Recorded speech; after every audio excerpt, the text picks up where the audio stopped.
5 words. That was all he said at first. Not a threat, not a prayer, not even his name. Just 5 plain words, spoken from the back of a half-starved claybank horse beside the only clean well between Marrowdraw and the Verde Road. Take your hand off her. I was close enough to hear the leather creak when nobody moved. I had been fixing a busted bridle strap in the shade of Lydia Cross's mule shed, trying hard not to look like a witness to something that might get a man buried by supper.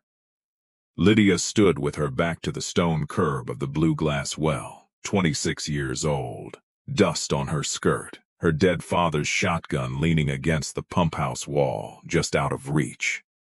And in front of her stood 5 men who had come to make a legal matter feel like a funeral.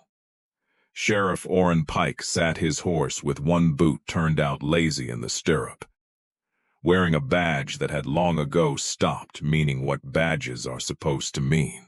Wilmer Frost, the county recorder, held a black leather folio against his chest and stared down at his own ink-stained thumbs. And Harlan Packer, the gunman out of Globe, had Lydia by the wrist. Not hard enough to bruise her, hard enough to teach her who the county had decided she was. Then the stranger came in from the West Wash. He was lean, maybe 35, sun-browned down to the bone, wearing a rawhide coat cracked at the elbows and a hat so faded it looked nearly white. His horse's lips were powder dry, his canteen knocked empty against the saddle horn. He did not ride fast. He rode like a man who had already spent his hurry somewhere else. The claybank horse put its nose toward the trough. The stranger let her drink.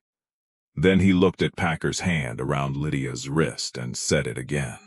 Take your hand off her. Packer smiled because men like Packer smile when they think a moment belongs to them. This is county business, he said. The stranger did not look at the sheriff. Not yet. Then the county can learn manners. There are certain silences you remember because of what comes after them. This was one of those. Harlan Packer's right hand drifted toward the walnut grip of his Colt. He had a reputation for speed. In Globe, they said he once killed a man between the first clap of thunder and the rain that followed. That morning, he was not even quick enough to finish being foolish. The shot hit the brass buckle of Packer's gun belt clean through. The whole rig dropped into the dust at his boots, heavy with cartridges, holster, and all. Packer froze with his fingers spread over empty air, staring down as if the ground had betrayed him. The stranger's revolver was already back in leather. No flourish, no grin, no speech, just that thin line of gunsmoke curling up between all of us like a question. Now, he said, you can take your hand off her, or I can start aiming higher. Packer let go. Lydia Cross did not step back.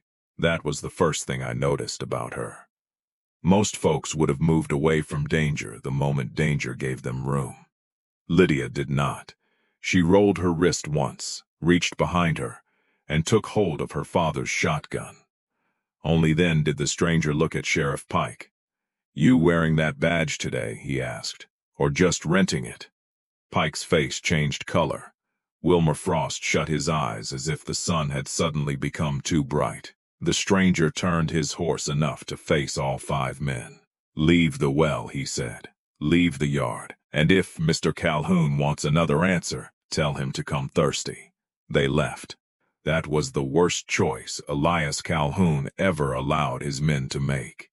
Because, if they had stayed 10 seconds longer, they might have learned the stranger's name. And if Sheriff Pike had recognized him sooner, every man in that yard would have understood that this was not a drifter riding into a quarrel. This was a reckoning arriving low on water. Her name was Lydia Cross.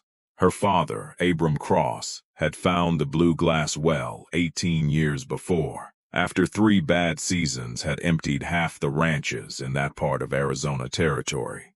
The name came from the way the water looked at sunrise, not blue like sky. Blue like bottle glass held over a flame. It rose cold through a seam in the black rock and filled a stone basin Abram had set with his own hands. In August, When the creeks curled into mud and cattle chewed fence rails for want of grass, that well still gave 30 barrels a day if you treated it with respect. That number mattered. 30 barrels a day meant a teamster could cross the flats without losing his mules. It meant a rancher could keep breeding stock alive until the rains remembered him.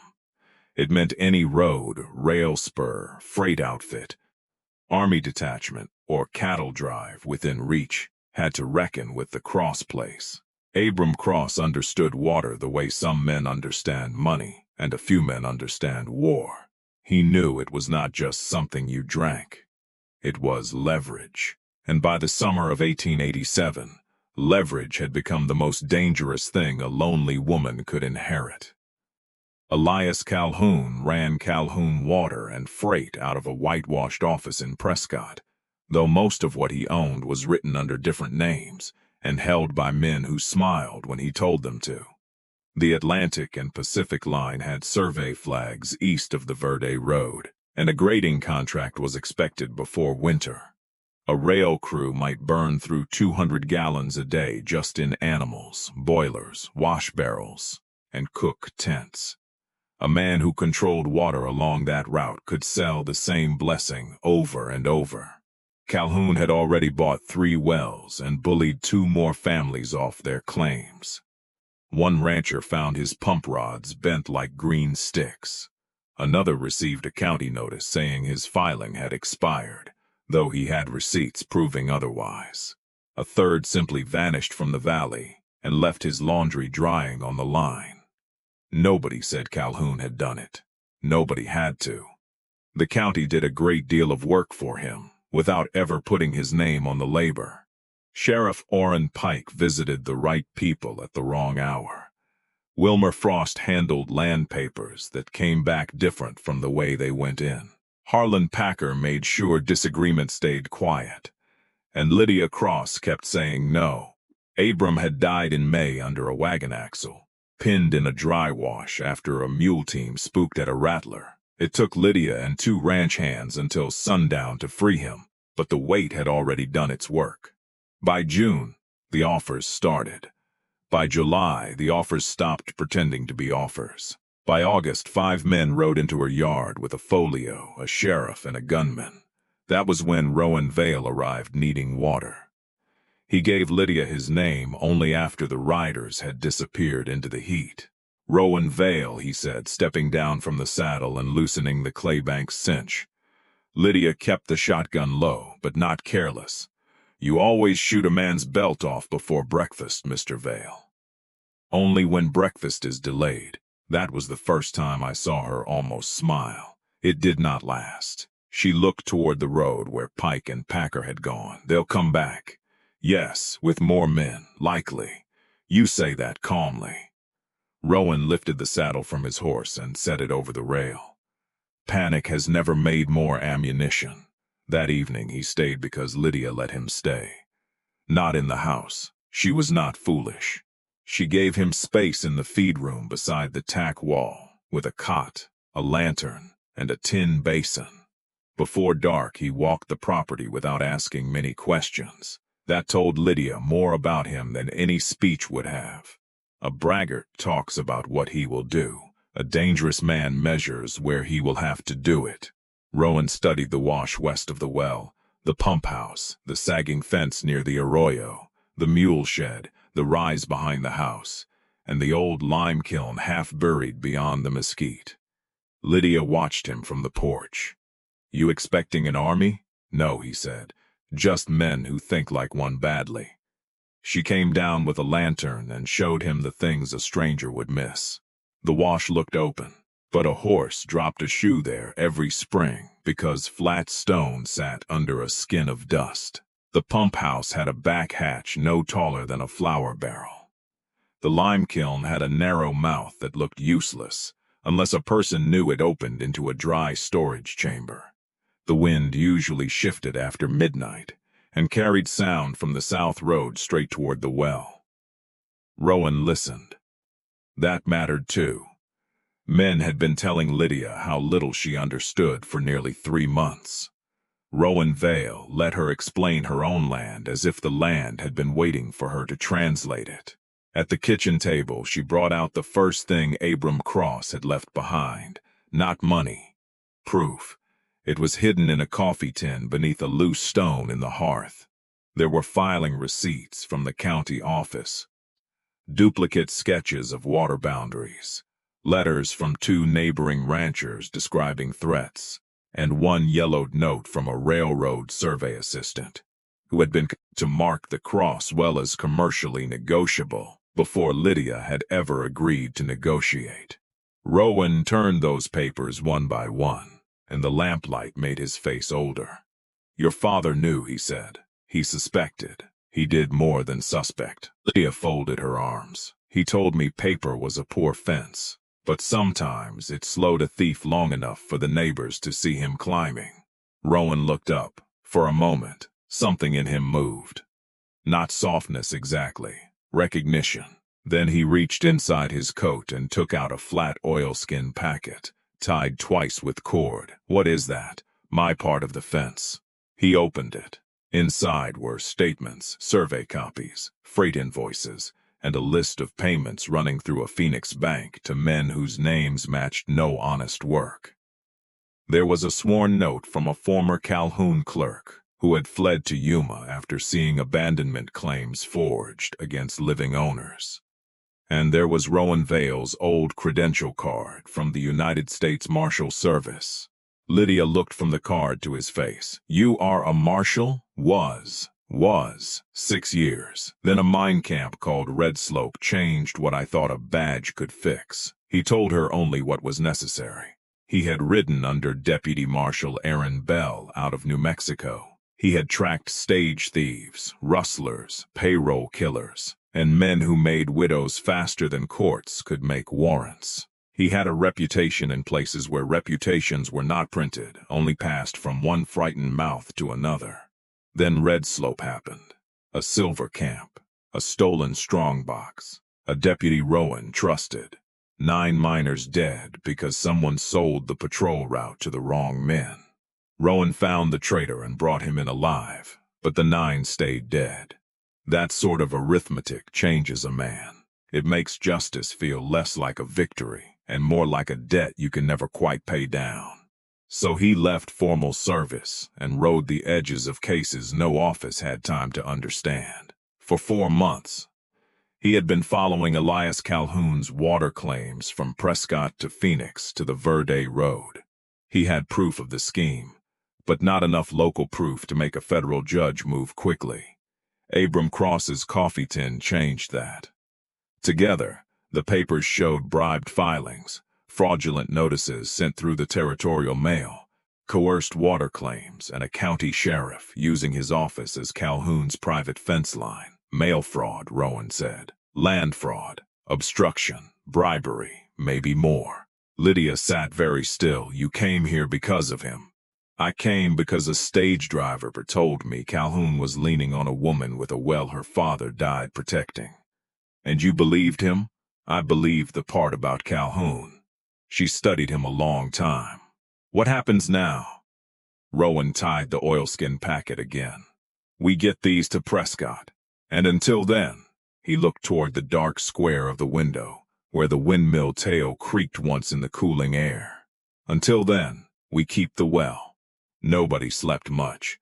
Near midnight, Rowan climbed to the roof of the pump house with a rifle across his knees. Lydia took her father's shotgun and sat behind the kitchen wall where a missing chink gave her a clear view of the yard. Around 2, a horse stopped on the south road. Not close. Close enough. Rowan did not fire. Lydia did not call out. The rider stayed long enough to count windows and leave a mark in the dust where his horse turned around.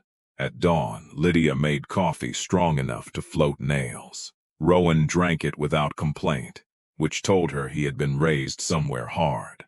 "What will Calhoun do?" she asked. "Try to end this before the story grows legs. Packer losing his belt will travel that fast. Faster. Men repeat fear to make sure it belongs to someone else." She looked at the well. "Then we have today. Maybe less. They used every hour." Lydia moved 2 water barrels behind the pump house and filled them full.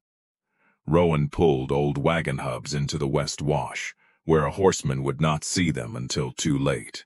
They shifted hay from the mule shed to the lime kiln so a fire would have less to eat. Rowan loosened a fence section near the arroyo so it would swing inward if struck hard, sending riders where Lydia wanted them. Then, just before noon, Wilmer Frost rode back alone. The county recorder looked smaller without the sheriff beside him. He stopped beyond shotgun range and removed his hat with both hands. "Lydia," he called, "I came to speak." Then speak loud. His throat worked. "Calhoun sent for men from Agua Fria. 7, maybe 8. Not Packer. Packer is ashamed, and ashamed men shoot crooked. This is worse. A man named Sutter will lead them. He burns what he cannot buy." Rowan stepped into the yard. Frost flinched when he saw him. Recognition struck him in the face like weather. "Vale," he said. Rowan said nothing. Frost's eyes went to the old credential card Rowan had pinned inside his coat flap, visible now only because Rowan had chosen to make it visible. The recorder swallowed. "I altered the notice dates," Frost said. Lydia did not move. "I told myself it was paperwork. Just numbers in a book. Calhoun said the claims were going to change hands anyway, and all I did was spare the county a dispute." "How much did he pay you?" Lydia asked. Frost's face folded inward. $40 the first time, then 100. Then enough that stopping would have meant admitting what starting was. There are men who sell themselves all at once. Frost had sold himself by the inch and acted surprised when he found nothing left. Rowan took the oilskin packet and Abrams' coffee tin from the kitchen. He separated copies from originals with careful hands. "You know the Prescott Road?" Frost nodded. "You will take the copies to Deputy Marshal Bell. You will give him this letter. You will tell him Rowan Vale says the Cross Well will be burned before the warrant can cool on his desk." Frost stared at the packet. "If I do that, Calhoun will ruin me." Lydia's voice was flat. "Mr. Frost, you are already ruined. This just decides what grows over it." The recorder closed his hands around the packet as if it were hot. Then he turned his horse north. We watched him ride until the dust took him. None of us knew whether he would find courage on the road or lose it at the first bend. That is the trouble with asking a guilty man to do a brave thing. You do not know which part of him will answer. They came after moonrise. Not from the South Road, where any fool would expect them. From the West Wash, where the hardpan held hoofbeats close and the mesquite hid a rider until he was nearly in your lap. 7 men, maybe 8. The dust storm had risen an hour before, thin at first, then thick enough to put grit between a man's teeth. It turned the lantern light brown and made every shadow look alive. Lydia was in the lime kiln with the shotgun and a Sharps rifle Abram had bought after a bad winter and never fired at anything but coyotes. Rowan stood inside the pump house with the back hatch open and one revolver in his hand. The first rider hit the wagon hubs in the wash and cursed loud enough to give the others away. Then a bottle flared in the dark. Kerosene. Someone meant to throw fire onto the pump house roof. Lydia fired first. The shot did not touch the man. It broke the bottle in his hand and sent flames spilling into the dust at his horse's feet. The animal screamed, reared, and dumped him flat into the wash. Then Rowan moved, not out into the open like a storybook hero, not with a speech. He came through the pump house hatch low and fast, crossed behind the water barrels, and shot the lantern out of the lead rider's hand before the man could mark Lydia's muzzle flash. Darkness swallowed the yard. The men had expected a frightened woman and a lone gunman trapped in a house. They got a piece of land that had learned their names before they arrived. A horse tried the loosened fence and crashed through it into the arroyo pocket where the dirt went soft. Another rider swung wide and found the old stone curb protecting the well at knee height. His mount slammed sideways and sent him rolling. Sutter, the man Frost had named, did not panic. That was what made him dangerous. He stayed back in the wash and waited for muzzle flashes. He fired only when he had shape and movement. One round cracked the pump house doorframe beside Rowan's head. Another snapped through Lydia's sleeve and burned a red line across her upper arm. She hissed once. That was all. Pain can make a person smaller, or it can burn away the part that was still asking permission. Lydia wrapped her arm against her side, lifted the Sharps rifle, and waited.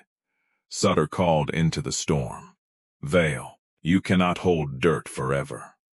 Rowan was behind the Stonewell curb now, listening to the horses, the wind, the breathing places in the dark. "No," he called back. "But water does." Sutter laughed. Then he made his mistake. He sent 2 men toward the pump house while he moved alone toward the well, figuring the woman would guard the building and the gunman would guard the woman. He did not understand Lydia Cross. She was not guarding a building. She was guarding the one thing every thief had misunderstood from the start. The pump house could burn, boards could be replaced, even paper could be copied. The well itself was the heart. Sutter came low along the stone line with a revolver in one hand and a sack of blasting powder in the other. Lydia saw the pale square of the sack first. She did not shoot him in the back. She fired into the dirt 3 inches ahead of his hand. Sutter jerked, dropped the powder, and rolled toward his gun. Rowan's voice came from the dark. "Leave it." Sutter froze. The muzzle of Rowan's revolver was not more than a foot from his ear. "Call your men off. You won't kill all of us." "No," Rowan cocked the hammer. "Only the one who makes me start." That was when Sheriff Pike stepped from behind the mule shed with a shotgun raised. He had not come to enforce the law. He had come to make sure there would be nobody left to call it. For half a second, the whole night balanced on his finger. Then a voice behind him said, "Drop it, Orrin." Wilmer Frost stood at the edge of the yard, shaking so hard the revolver in his hand looked useless. But it was pointed at the sheriff's back. His horse was lathered white. His face was gray. Dust caked his collar. He had ridden north, met a relay rider on the Prescott Road, handed off the packet, and come back because cowardice, once named out loud, had become harder for him to wear. Sheriff Pike turned his head slowly. "You little clerk." Frost's voice broke, but it did not move. "I said drop it." Pike looked at Rowan, then at Lydia in the lime kiln, bleeding through her sleeve, rifle steady, then at the burning kerosene in the wash, and the men realizing there were suddenly more guns than certainty. The shotgun fell, and with that sound the night began to empty of Calhoun's power. Not all at once. Power like that does not vanish dramatically. It leaks.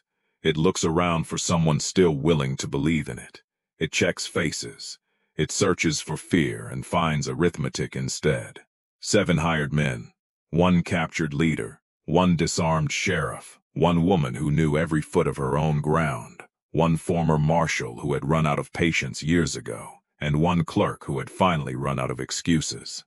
The math did not favor Calhoun anymore. By sunrise, Sutter and 2 riders were tied to the pump house posts.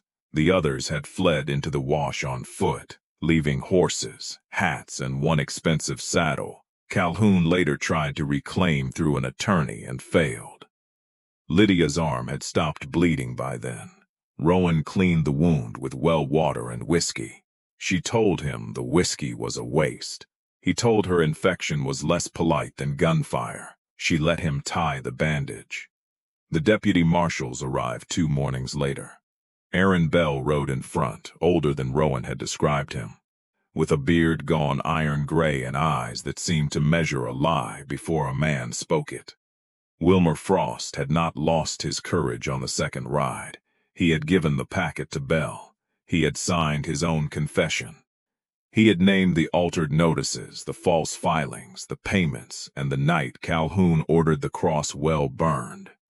The warrants named Elias Calhoun, Sheriff Orrin Pike, Harlan Packer, and 3 company men tied to forged water claims along the Verde Road.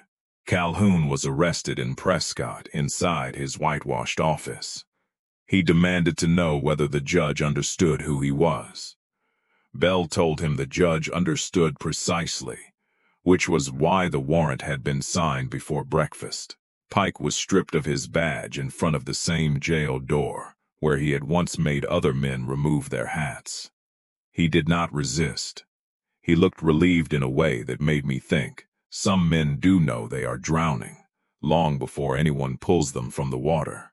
Harlan Packer was picked up 3 days later in a livery stable, wearing a borrowed belt with no pistol in it. The forged claims did not vanish from the record quickly. Nothing honest moves as fast as theft. It took hearings, affidavits, witnesses, and a territorial judge with enough backbone to read every page. But the cross-claim held. 3 stolen wells were returned to their families. 2 Calhoun filings were voided. The Atlantic and Pacific contractors signed water leases instead of deeds, and every lease bore Lydia Cross's terms. She charged fairly, she charged firmly, and she never sold the blue glass well.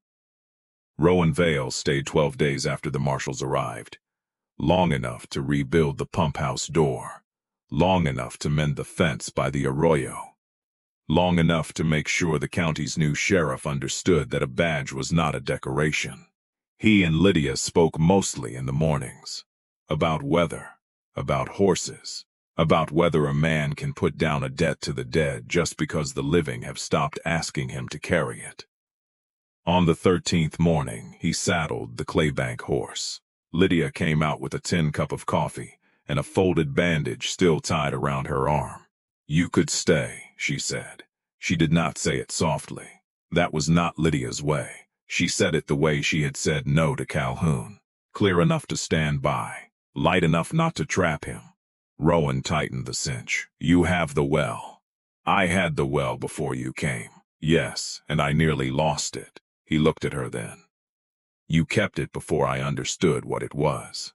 She handed him the coffee. "Where will you go?" "There is a man in Yuma who signed 3 statements and then disappeared before he could swear to them in front of a judge."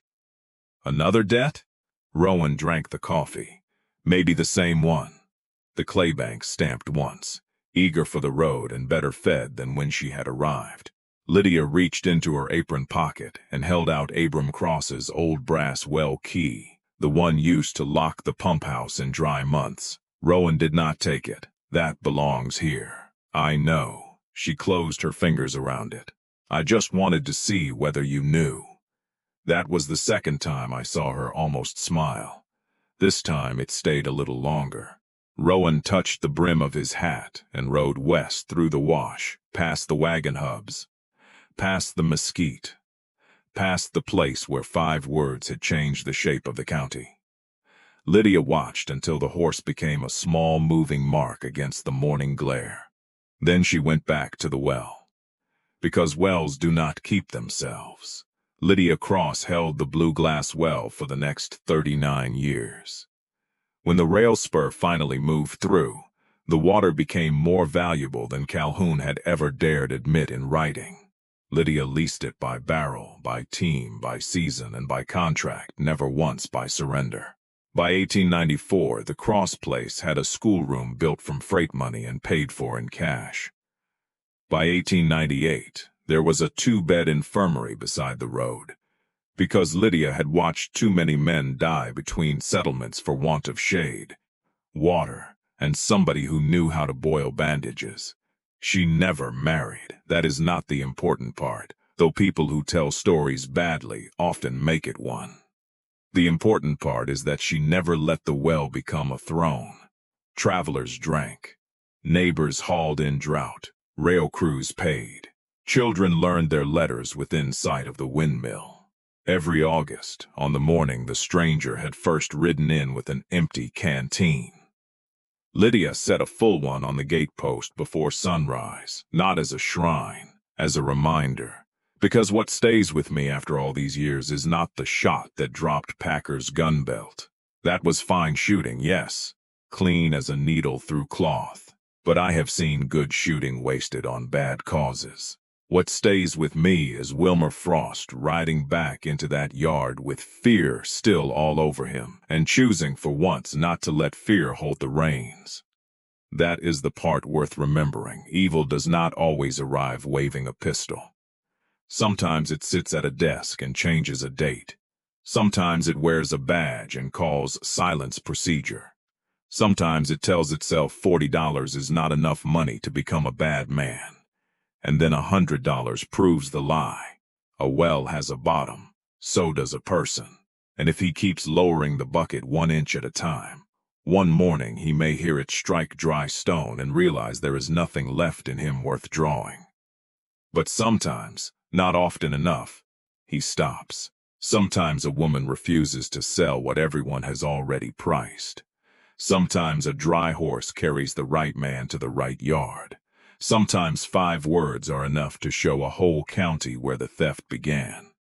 Take your hand off her, that was what Rowan Vale said.